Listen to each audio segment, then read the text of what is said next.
Soul music gave us powerful voices. Funk gave us unforgettable performers.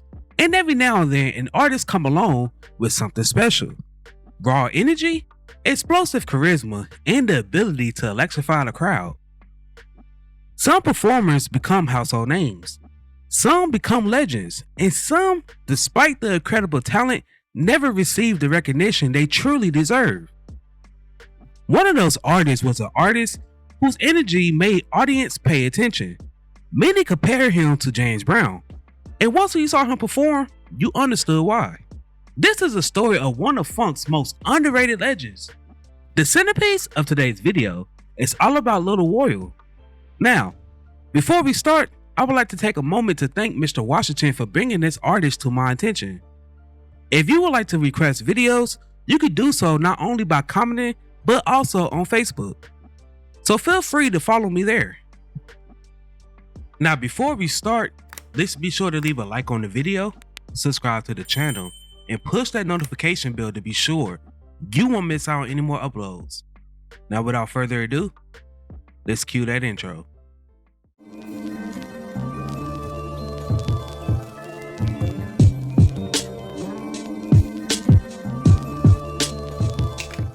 Born Royal Torrance on November 20th, 1933 in Durham, North Carolina.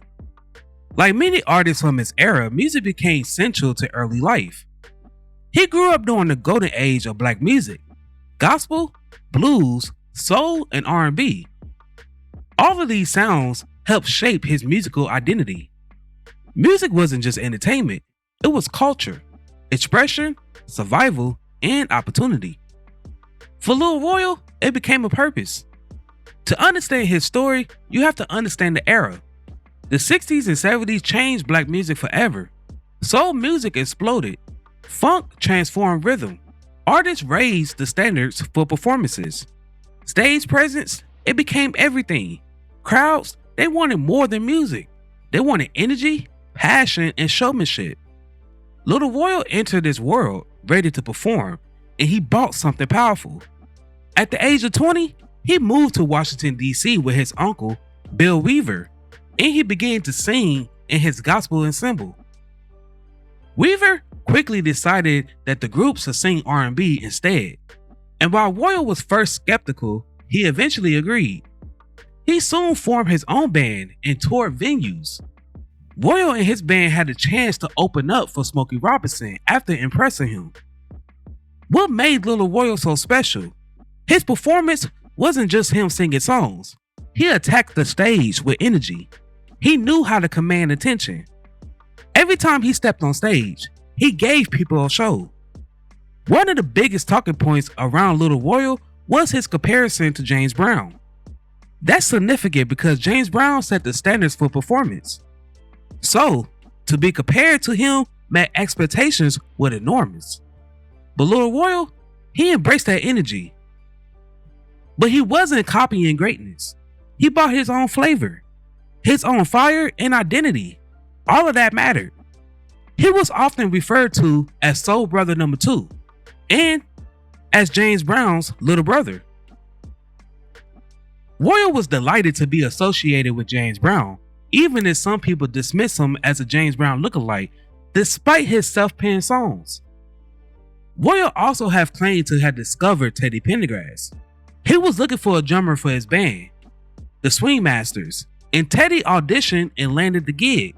But Teddy was eventually fired for failing to meet Royal's expectations. Bobby Parker, an acclaimed guitarist, was formerly in Royal's band as well, but Royal gave him the boot because he was constantly late.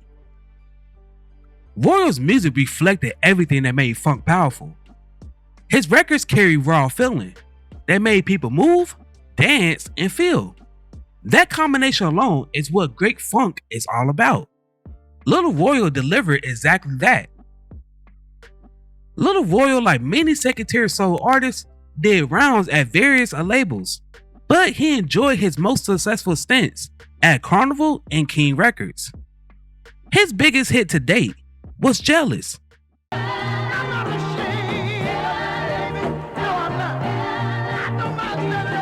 Which the album was released in 1972. The title track peaked number 15 on the R&B charts. Other songs that are worth mentioning are I Can Tell,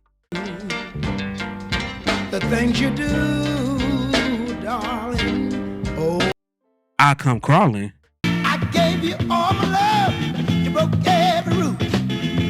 I was used as a tool, I Surrender, baby, and never let you down.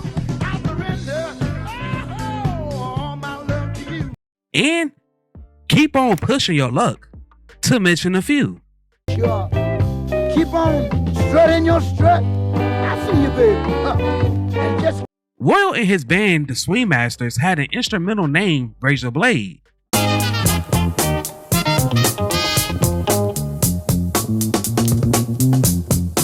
This song has been sampled by the likes of Ice-T and Jay Dilla. Throughout his career, Royal has a cult following in the UK and the European underground soul scene. He also recorded some new materials going into the 80s. He found some success on the Carolina Beats music circuit. He performed live shows until he couldn't anymore. After battling multiple health issues, Royal sadly passed away on September 29th, 2016 at the age of 82. This leads me to an important question. Why didn't Lord Royal become bigger? Why isn't his name discussed more often? Lord Royal became one of those overlooked legends, respected by those who know, but unappreciated by the mainstream audience. One of the most beautiful things about music history is rediscovery. New generations constantly uncover overlooked artists. Forgotten legends find new appreciations. Hidden gems become celebrated. And Lord Royal, he deserves that rediscovery. His catalog deserves fresh attention. His story deserves recognition because artists like him help shape the culture now. Now, before we go, I have a question for you all. What is your favorite song by Lil Royal? While I have y'all here, if you would like to support the channel further, then feel free to become a member. By doing so, you help make these videos possible. I thank each and every one of you who supported me along this journey.